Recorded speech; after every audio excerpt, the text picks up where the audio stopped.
말씀 보겠습니다. 하나님 말씀은 창세기 26장 23절에서 25절 말씀입니다. 이삭이 거기서부터 브엘세바로 올라갔더니 그 밤에 여호와께서 그에게 나타나 이르시되 나는 내 아버지 아브라함의 하나님이니 두려워하지 말라.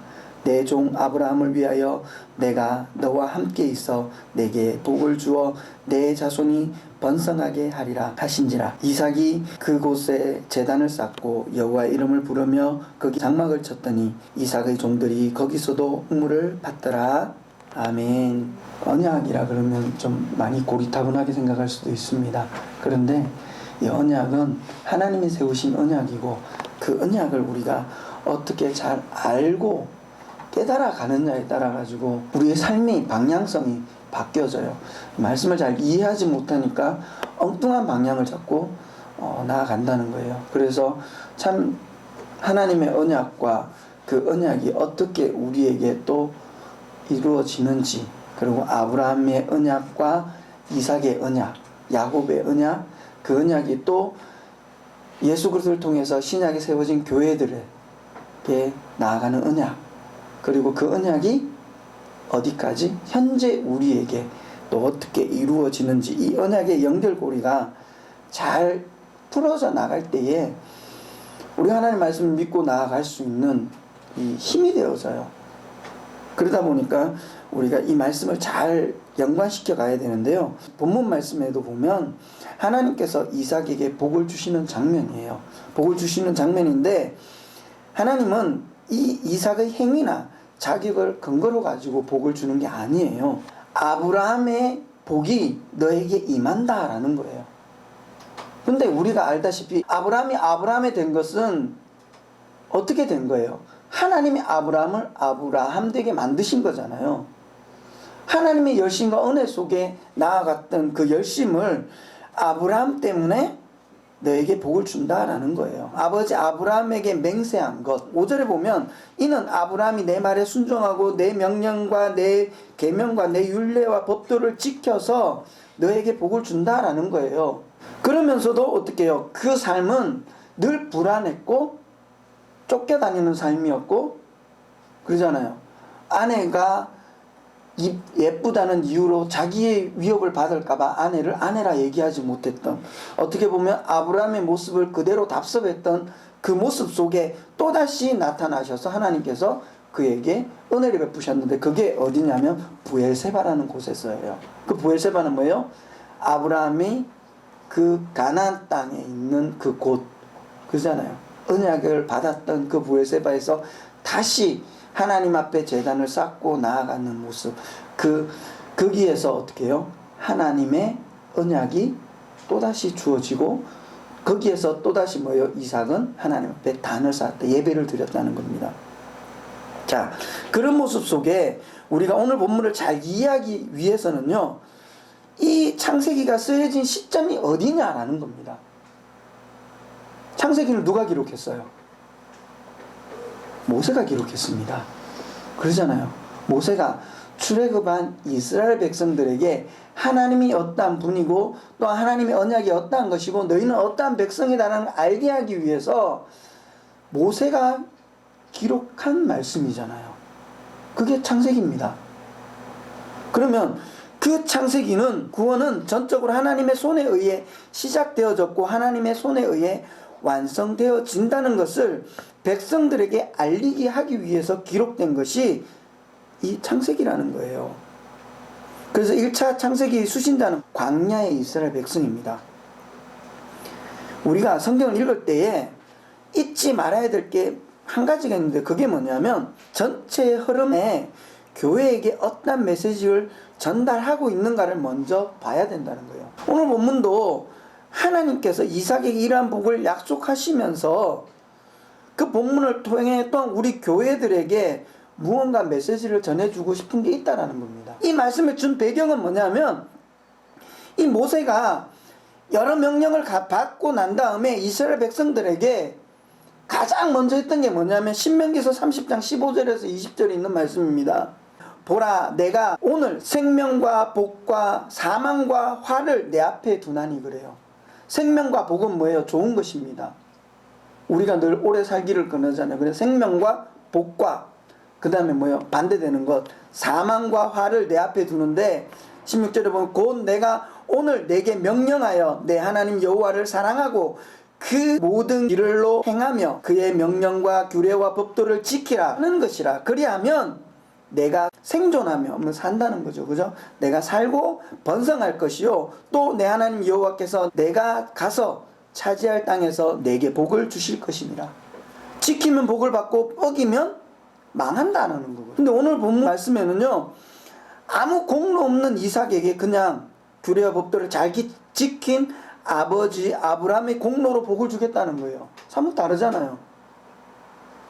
한쪽에는 지키라 그러고 한쪽에는 아버지의 공로로 의해서 주겠다라는 거죠. 이걸 어떻게 우리가 잘 풀어나가야 된다는 겁니다. 왜 한쪽에는 복과 화를 같이 놔뒀고 지키면 복 주고 아니면 화 주겠다. 말 그대로 너가 지키면은 잘해주겠는데 안 지키면 너 죽여버릴 거야. 그런 말을 하는 반면에 반대쪽에서는 네가 내 아브라함이 잘 지킨 그 복을 너에게 그저 주겠다라는 거거든요. 우리가 잘 알아야 될 게 뭐냐면 아브라함에게 약속하신 그 약속은요, 하나님께서 하나님의 백성들이 하나님의 명령과 규례와 법도를 잘 지키는 자로 만들어내기 위해서 아브라함을 선택했다는 거예요. 따라서 약속의 후손의 최종적 목적지는 하나님 말씀에 순종하는 자로 완성시키는 거예요. 이게 언약의 완성입니다. 그래서 창세기 18장 18절 19절 보면 아브라함은 강대한 나라가 되고 천하 만민은 그로 말미암아 복을 받게 될 것이 아니냐. 내가 그로 그 자식과 건속에게 명하여 여호와의 도를 지켜 의와 공도를 행하게 하려고 그를 택하였나니 이는 나 여호와가 아브라함에게 대하여 말한 일을 이루려 함이니라. 아브라함에 대해서 한 말을 이루게 하기 위해서라는 거죠. 그래서 신명기 30장의 하나님의 요구는 당연한 거예요. 왜요? 그 말씀을 이루어 나가게 하기 위해서. 그런데 오늘 보면 하나님께서 아브라함 때문에 네가 주니까 너는 거저 받은 거다라는 그 내용과 지키지 않으면 화를 받을 것이라는 이 내용이 풀려나가야 됩니다. 이거 어떻게 풀려나갈까요? 오늘 읽은 본문은요, 창세기 18장에서 언약한 것을 확실히 지켜내고 있다는 것. 창세기 18장이 뭐예요? 여호와께서 그 아브라함으로 말미암아 복을 내리겠다라는 것을 오늘 본문에서 뭐예요? 아브라함 말미암아 이삭에게 복을 주는 것 연결되어진다는 거죠. 지켜내었다는 것을 볼 수 있다는 겁니다. 하나님은 하나님의 당신의 약속대로 아브라함을 당신의 명령과 계명과 율례와 법도를 지키는 자로 만들어내었습니다. 그런데 중요한 것은요, 그러한 하나님의 언약의 성취는 아브라함의 노력이나 열심이 아니라는 거였죠. 하나님의 주권과 하나님의 열심을 통해 완성되었다고 제가 말씀을 드렸고 우리는 그것을 그렇게 알고 있습니다. 그것은 하나님께서 아브라함의 후손으로 상징되어지는 교회에게 요구하시는 하나님의 명령과 규례와 법도의 지킴, 또한 하나님의 열심과 주권 행사로 완성되어질 것을 말해주고 있는 거예요. 우리가 하나님 말씀을 나아가는 이 모든 것들이 우리의 능력이 아니라 하나님의 열심 통해서 만들어지는 것인데요. 그래서 하나님은 아브라함, 이삭에게 복을 약속하시면서 그의 공로, 그의 자격을 거론하지 않고 아버지 아브라함에게 하신 하나님의 약속을 근거로 얘기하고 있다는 겁니다. 그렇다면 우리에게 신명기 30장에서 본 하나님의 요구는 어떤 의미로 주어지는가라는 거죠. 그래서 하나님께서 하나님의 백성을 반드시 그렇게 만들고 말겠다는 하나님의 결연한 의지가 담겨져 있다는 겁니다. 구원은요, 우리의 노력이나 자격이나 열심을 근거로 해서 얻을 수 있는 것이 아니라 오직 하나님의 은혜로만이 우리가 받을 수 있는 거라는 거예요. 하나님은요, 하나님의 열심과 주권에 의해 가지고 구원의 완성의 모형을 아브라함의 삶과 그의 순종과 그 아브라함의 죽음으로 한번 보여주시고 또 그 아들 이삭을 통해 가지고요, 또 인간의 무기력함을 또 보여주면서 하나님의 복이 너의 열심이 아닌 너의 공로가 아니라 아브라함의 약속에 의해서 복을 받는다라는 것을 보여준다는 거죠. 그러니까 오늘 본문에서 나오는 이삭을 향한 하나님의 축복의 장면은요, 하나님은 하나님이 하신 언약의 근거에 홀로 하나님께서 그 모든 것을 완성해 나가시는 분이라는 것을 다시 한 번 더 보여주는 그런 장면이라는 겁니다. 또한 모세로부터 전에 듣던 그 이스라엘은 이미 모세로부터 그들을 이끌고 계시는 하나님의 어떤 분이신지를 배웠던 그런 이스라엘 백성이라는 거죠. 그래서 에덴에서 쫓겨난 인간은 최초의 살인을 저지르고 노아의 홍수로 다 멸망되어지고 바벨탑 사건으로 언어가 갈라지고, 그럼에도 불구하고 하나님은 아브라함이라는 자기의 조상을 찾아오셔서 그의 죄악된 세상을 상징하는 갈대아와 바벨론에서 건져내시고 그를 인도하여 우여곡절 끝에 약속의 땅 가나안에 세우시기까지 모든 과정을 모세로부터 전해드렸다는 것입니다. 아브라함이 실수할 때마다 그의 삶을 치밀하게 간섭하고 또한 하나님의 열심을 통해서 나아왔다는 것을 깨달았다는 거죠. 그리고 아브라함이 하나님의 시험대에서 멋지게 승리하는 모습을 보고 또 하나님께서 얼마나 기뻐하셨는지 약속을 해주시고 아브라함의 그 약속이 우리에게까지 왔다라는 것을 알게 되었다는 겁니다. 근데 그 백성들을 깨닫게 하고 그들에게 경험과 지식을 통해 설득해 나가고 계신다는 거예요. 우리가 살아갈 때 우리를 로봇으로 만드는 것이 아니고요, 그냥 하라는 것이 아니라 하나님은 하나님의 열심을 통해 깨닫고 늘 설득해 가신다는 겁니다. 우리에 대해서 너희는 내 말을 들으라 명령하고요, 또 그 말은 너희가 지금까지 배우고 경험한 것처럼 나는 반드시 너희 목적으로 만들어내고 말 거야 라고 하나님께서 선언하고 있고요. 그래서 그 앞에 사망과 화가 아닌 생명과 복을 선택하도록 하나님의 열심으로 만들어내겠다는 건데, 그 열심의 결론이 뭐냐면요, 우리의 죄를 해결하는 바로 예수 그리스도의 십자가 사건이라는 거예요. 거기까지 넘어올 때에 우리가 확실한 삶으로 나아가는 겁니다. 그리고 이 말씀 하기 전에 어떤 말씀이 있냐면요, 내가 오늘 내게 명령하는 이 명령은 내게 어려운 것도 아니요 먼 것도 아니라 하늘에 있는 것이 아니니 내가 이르기를 누가 우리를 위하여 하늘에 올라가 그의 명령을 우리에게로 가지고 와서 우리들에게 들려 행하게 하려 할 것이 아니요 이것이 바다 밖에 있는 것이 아니니라는 게 바다 밖은 음부라는 거예요. 이 시대의 집은 어때요? 사각이잖아요. 그리고 바다 밖이라는 것은 음부를 얘기하는 거거든요.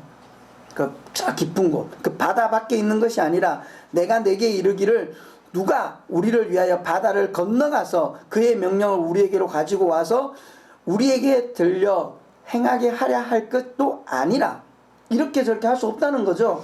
오직 그 말씀이 내게 매우 가까워서 내 입에 있으며 내 마음에 있은즉 내가 이를 행할 수 있느니라. 어디에요? 입에 있고 마음에 있다는 거죠. 이것이 있을 때에 가능하다는 겁니다.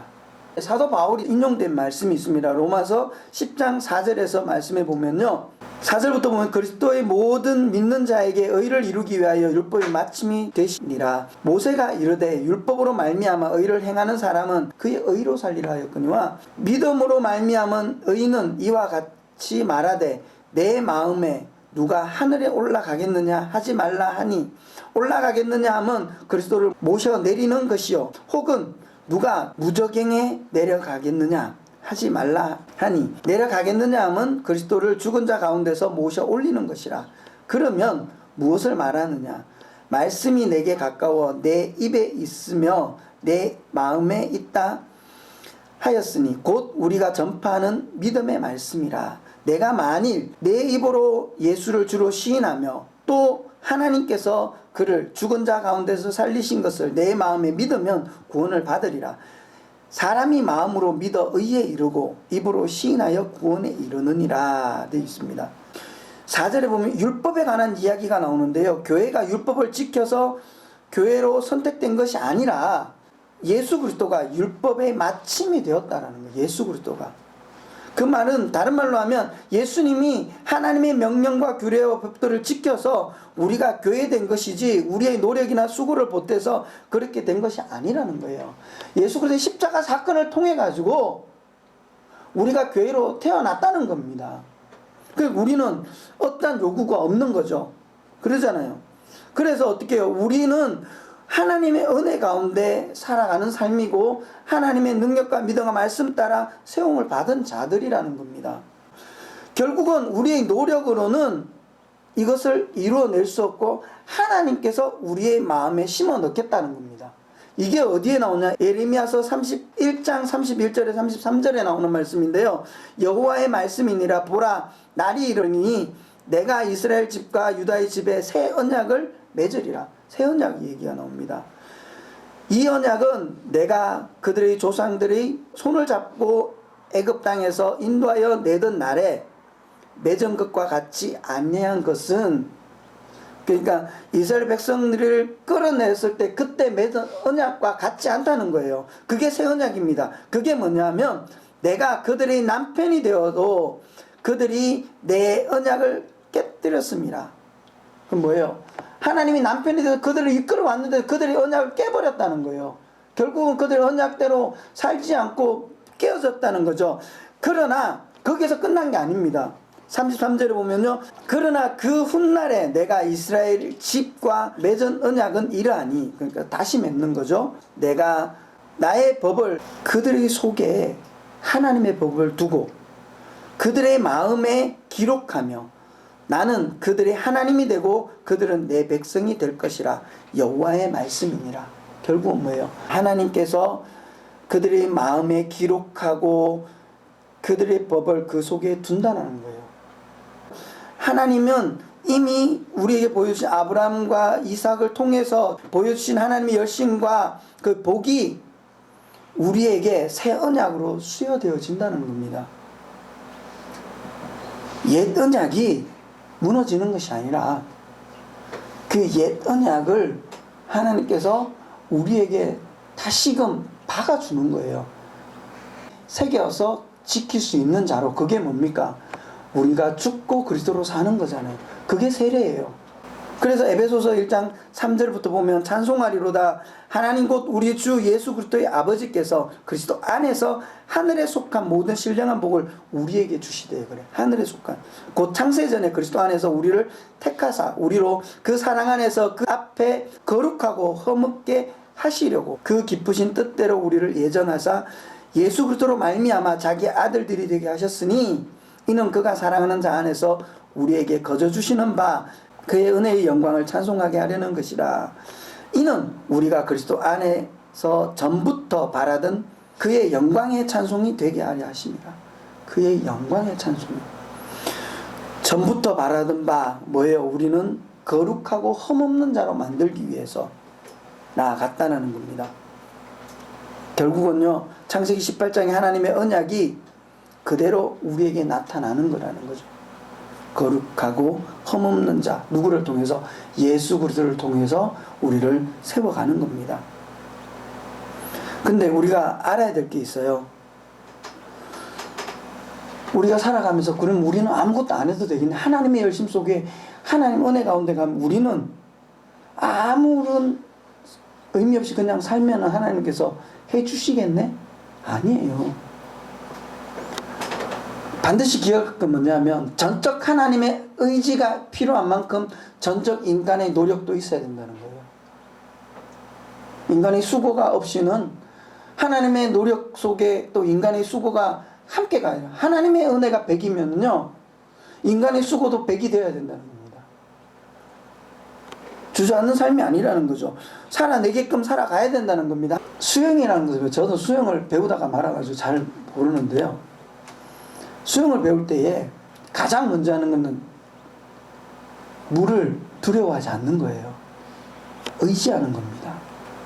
100% 물이 의지가 되어졌을 때에 몸을 맡길 때 몸이 뜹니다. 그렇지만 어떻게 해요? 움직여야 돼요. 그래야 나아가잖아요. 그냥 있으면 가만 떠 있는 것밖에 못합니다. 그렇지만 그 물을 의지하고 내가 움직이면 그 의지한 대로 내가 나아가는 거예요. 우리의 삶이 그렇다는 것입니다. 그런 말을 배울 때에 아이가 넘어집니다. 근데 여기에서 저기까지 가는 게, 애가 여기에서 저기까지 가는 게 목적이 아니잖아요. 목적은 뭡니까? 이 아이가 스스로 걸을 수 있게끔 하는 거고요. 부모는 뭐예요? 아이가 걸어갈 수 있도록 중간에 어려움이 있으면 그것을 치워주는 게 부모가 할 일이고, 넘어지면 일어나 응원해 주는 거고요. 일어나서 걸어가면 잘했다라는 거예요. 그게 뭡니까? 훈련이라는 겁니다. 우리가 성도의 삶을 살아가는 게, 이 땅에 살아가는 삶은요, 훈련되어지는 삶이에요. 하나님의 자녀답게 살아가기 위해서 나아가는 겁니다. 그래서 우리에게 어려움이 닥쳐도 하나님께서는 묵묵히 알아보시면 일어나라고 하시는 거고요. 때로는 없는 것처럼 보이지만 묵묵히 일어날 수 있도록 응원해주고 함께 있는 거라는 겁니다. 그리고 우리는 힘을 다해 일어서고 나아가야 된다는 거예요. 그게 그리스도인의 삶이고 하나님을 믿는 자의 삶의 표본이라는 겁니다. 언약의 성취는요, 하나님이 열심히 놓여져 있지만 우리의 열심이 거기에 가해질 때에 다이나믹하게 일어나는 것이 우리의 삶이고, 또한 그 안에서 우리는 우리가 아닌 바울의 고백처럼 나의 나 된 것은 하나님의 은혜입니다 고백하는 거예요. 하나님 은혜 가운데 서고 하나님 복을 누리는 것이 과연 무엇인지, 우리는 무엇을 바라보고 가야 되는 건지, 이 어려운 시국 속에 정말 뭐가 옳고 그러는 건지를 우리가 알아가야 된다는 거죠. 방향성을 잘 잡아가야 된다는 겁니다.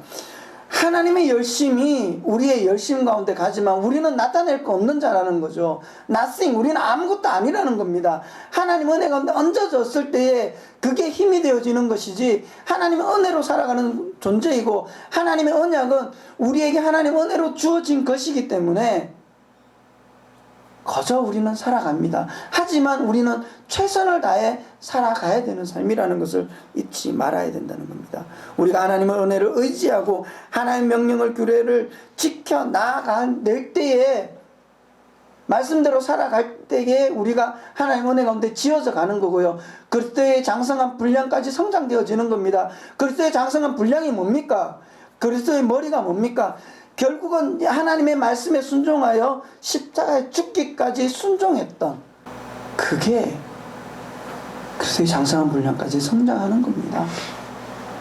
그게 언약의 성취고요. 하나님 말씀에 전적 순종하는 거, 이거는 내가 아니라 하나님의 말씀이 내 안에 들어와서 참 세례가 뭔지, 참 구원이 뭔지를 깨닫는 사람들이 이 땅 가운데 살아가면서 이 땅의 목적이 아닌 하나님의 이름으로 살아가며 정말 이 땅 가운데서 주를 믿는 자로 하나님을 나타내며 내가 죽고 그리스도가 살아나고 다른 사람들을 살리는 삶, 그러한 목적으로 살아갈 때에 하나님의 언약의 성취가 내 안에서 이루어지는 거라는 겁니다. 우리가 살아가는 거는요, 내 주어진 환경 속에 최선을 다하는 삶. 그래서 저도 다짐하고 최선을 다하면서 가는 것처럼 여러분도 함께 최선을 다해서 한 걸음 한 걸음 주님의 주신 은혜 속에 그리스도의 장성한 분량까지 성장되어지고 하나님의 언약이 내 안에서 완성되어지는 것을 바라보며 기뻐하며 주님을 믿는 자로 부끄럽지 않는 삶을 살아내는 저와 여러분의 삶이 되기를 주님의 이름으로 축원드립니다.